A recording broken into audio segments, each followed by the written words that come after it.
एक बार फिर से आपका स्वागत है मॉक टॉक के हमारे इस चैनल पर। इस चैनल पर हम लोग लाते हैं भर भर के मॉक्स, जिससे आप पूरी तरीके से तैयारी कर पाएँ। मॉक के लिए आपको और कहीं जाने की ज़रूरत नहीं है, सिर्फ हमारे चैनल को सब्सक्राइब कीजिए। हर सब्जेक्ट का हर एक टॉपिक वाइज आपको मॉक पेपर मिल जाएंगे। आप लोग सवाल लगाइए, प्रैक्टिस कीजिए। आज हम लोग मॉक नहीं बल्कि प्रीवियस ईयर पेपर लेकर आए हैं। टीआरई 2 में 2 बार एग्ज़ाम हुए थे। पहला तो हुआ, उसके बाद वो लीक हो गया, फिर दोबारा हुआ। ये वो वाला पेपर है। इसमें हम लोग आपको कराएंगे लैंग्वेज और जीएस पेपर।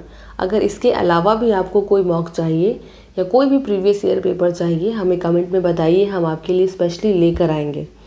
तो चलिए देर नहीं करते हैं और शुरू करते हैं लैंग्वेज का पहला पेपर सवाल। और देखिए, लैंग्वेज में 30 सवाल आते हैं जो कि क्वालिफाइंग नंबर के होते हैं। 30 में से आप लोगों को 9 नंबर लाने हैं, ठीक है। अच्छा, इसमें कुछ सवाल इंग्लिश के हैं, कुछ सवाल हिंदी के हैं। हिंदी के ज़्यादा हैं, तो जिन्हें इंग्लिश नहीं आ रहा है वो इंग्लिश छोड़ सकते हैं, कोई बड़ी बात नहीं है। सिर्फ हिंदी से भी 9 नंबर लाए जा सकते हैं। लेकिन अभी क्योंकि आप तैयारी कर रहे हैं तो कोशिश कीजिए कि आपको सभी प्रश्न आएँ, ठीक है। Let's see. तो पहला सवाल है, fill in the blanks with suitable articles like a, and the। पहला प्रश्न, dash beauty is a gift of God.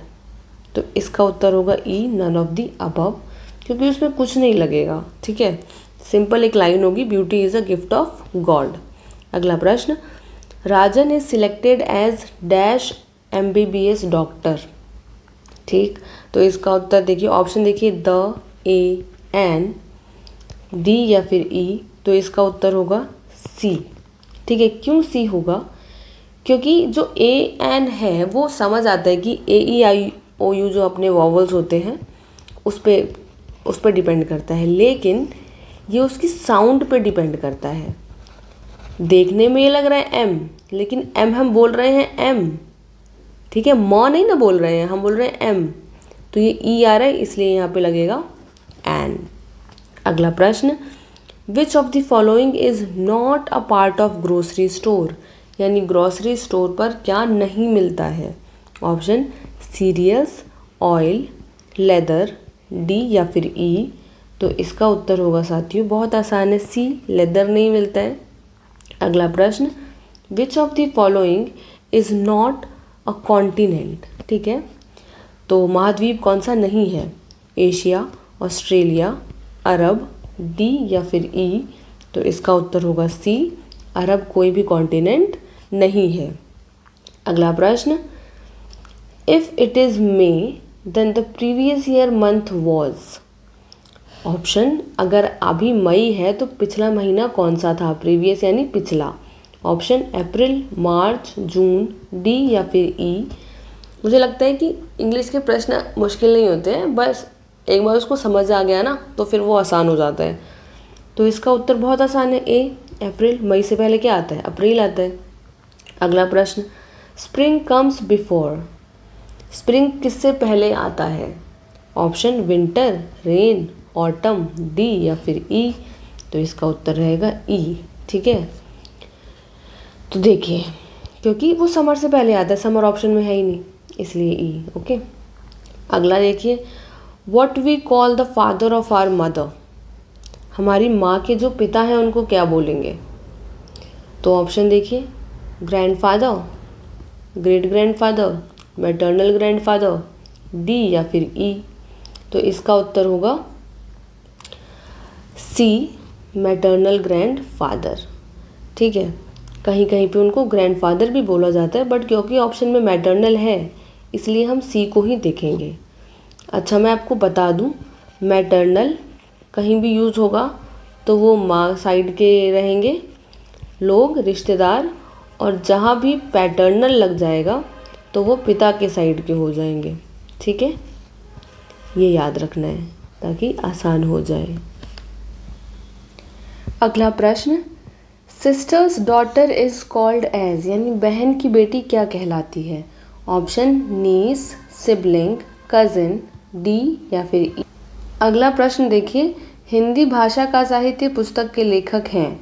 Option देखिए, धीरेन्द्र वर्मा, रामचंद्र शुक्ल, किशोरी दास वाजपेयी, डी या फिर ई? तो साथियों इसका उत्तर होगा ए, धीरेन्द्र वर्मा। बहुत बच्चे कंफ्यूज हुए थे लास्ट टाइम जब ये एग्ज़ाम हुआ था कि इसका उत्तर रामचंद्र शुक्ल होगा, लेकिन बता दूं कि रामचंद्र शुक्ल की पुस्तक का नाम है हिंदी साहित्य का इतिहास, ना कि हिंदी भाषा का इतिहास। ठीक है, तो इसका उत्तर ए ही रहेगा, धीरेन्द्र वर्मा। अगला प्रश्न, पश्चिमी हिंदी की उत्पत्ति किस अपभ्रंश से हुई है? ऑप्शन मागधी, अर्धमागधी, शौरसेनी, डी या फिर ई? तो इसका उत्तर है सी, शौरसेनी से। ठीक, अगला प्रश्न है, खड़ी बोली हिंदी का प्रथम महाकाव्य है? ऑप्शन प्रिय प्रवास, रामचरितमानस, कामायनी, डी या फिर ई? तो इसका उत्तर है ए, प्रिय प्रवास। किसकी है ये? अयोध्या सिंह उपाध्याय हरिऔध की। अगला प्रश्न देखिए, हिंदी भाषा के अंतर्गत आने वाली उपभाषाओं की संख्या है? ऑप्शन 8, 5, 3, डी या फिर ई? तो इसका उत्तर है साथियों बी, 5। अगला प्रश्न, नल से बूंद बूंद पानी टपक रहा है, उक्त वाक्य में बूंद बूंद है, बताइए बूंद बूंद क्या है? तो देखिए क्रिया विशेषण है कि क्रिया है या विशेषण है, डी या फिर ई? तो उसका उत्तर है ए, क्रिया विशेषण है। अगला प्रश्न, मगही किस उपभाषा की बोली है? ऑप्शन देखिए राजस्थानी, पूर्वी हिंदी, बिहारी, डी या फिर ई? तो इसका उत्तर है सी, बिहारी।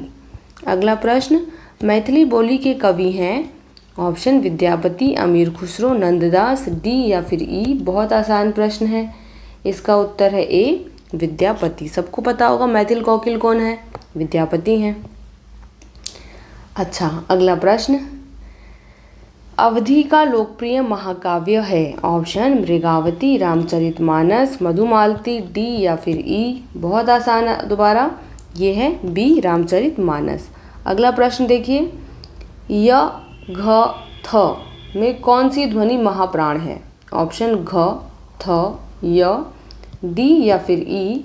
तो इसका उत्तर है साथियों डी, उपर्युक्त में से एक से अधिक। ठीक है, घ जो है वो है महाप्राण, और इसके अलावा थ है वो है महाप्राण। ठीक है, ये अल्पप्राण है। अच्छा, 22वां देखिए, किन ध्वनियों के अनुसार कहा जाता है? ऑप्शन स्वतंत्र रूप से उच्चारित ध्वनियाँ, स्वर के बाद आने वाली नासिक्य ध्वनियाँ, व्यंजन के बाद आने वाली ध्वनियाँ, डी या फिर ई? तो ये है कि किन ध्वनियों को अनुस्वार कहा जाता है। ठीक है, तो इसका उत्तर रहेगा बी, स्वर के बाद आने वाली नासिक्य ध्वनियाँ। अगला प्रश्न, ससुराल शब्द में कौन सा प्रत्यय शब्द प्रयुक्त है? ऑप्शन राल, आल, अल, डी या फिर ई? तो इसका उत्तर है आल। ये शब्द जो है ये बना है ससुर जमा आल से, इसलिए ये पूछा गया है कि कौन से प्रत्यय से बना है। अगला प्रश्न देखिए, किस समास में अंतिम पद प्रधान होता है? ऑप्शन तत्पुरुष समास, बहुव्रीहि, द्वंद्व समास, डी या फिर ई? तो इसका उत्तर है ए, तत्पुरुष समास। अगला प्रश्न, अनेकार्थी शब्द टीका का अर्थ कौन सा नहीं है? ऑप्शन देखिए पार्श्व, फलदान, तिलक, डी या फिर ई? तो इसका उत्तर है ए, पार्श्व। अगला प्रश्न, कर्ण, चिन्ह तथा शून्य किस एक शब्द के अनेकार्थी शब्द हैं? ऑप्शन पतंग, भाव, भेद। इसका उत्तर है ई, उपर्युक्त में से कोई नहीं। ठीक, अगला प्रश्न देखिए, हिंदी में ह्रस्व स्वर कौन से हैं? ऑप्शन अ, ई, उ, ए, उ, ए, डी या फिर ई? तो इसका उत्तर रहेगा ए, अ और ई। अगला प्रश्न देखिए, हिंदी वर्णमाला में महाप्राण व्यंजन है? ऑप्शन ख, घ, त, द, प, म, डी या फिर ई? तो इसका उत्तर है ए, ख और ग। साथियों महाप्राण, अल्पप्राण, अघोष, सघोष, अगर इनके आपको नोट्स चाहिए तो मुझे कमेंट सेक्शन में बताइएगा। हम लोग एक शॉर्ट वीडियो डाल देंगे जिससे आपका ये कंसेप्ट क्लियर हो जाएगा। अगला प्रश्न देखिए, हिंदी में ओष्ठ्य व्यंजन है? ऑप्शन ज, झ, ठ, ढ, द, ध, डी या फिर ई? तो इसका उत्तर रहेगा साथियों ई, उपर्युक्त में से कोई नहीं। ठीक है, ये जो है ये ज झ तालव्य है, ठ और ध जो है वो मूर्धन्य है, और जो द ध न है ये आपका दंत्य है। तो इसमें कोई भी ओष्ठी नहीं है। अगला और आखिरी प्रश्न हिंदी का और भाषा का। ये देखिए, संविधान सभा द्वारा हिंदी को भारत की राजभाषा के रूप में कब स्वीकार किया गया? देखिए, 26 नवंबर 1949, 26 जनवरी 1950, 14 सितंबर 1949, डी या फिर ई। तो इसका उत्तर है सी, 14 सितंबर 1949। इसके साथ ही लैंग्वेज का पेपर यहाँ पे पूरा होता है, TRE 2 का जो सेकंड पेपर हुआ था उसका। अगली वीडियो में हम आपके लिए लेकर आएंगे GS के पेपर, इसी एग्ज़ाम के GS के पेपर में, या फिर इसी में हम लोग टैग कर देंगे अगर आप लोग कमेंट सेक्शन में बोलते हैं तो, इसके अगला वाला पेपर। तो चलिए ऐसे ही पढ़ते रहिए, मस्त रहिए। आप लोगों को बनना है बिहार का भावी शिक्षक। All the very best. जय हिंद।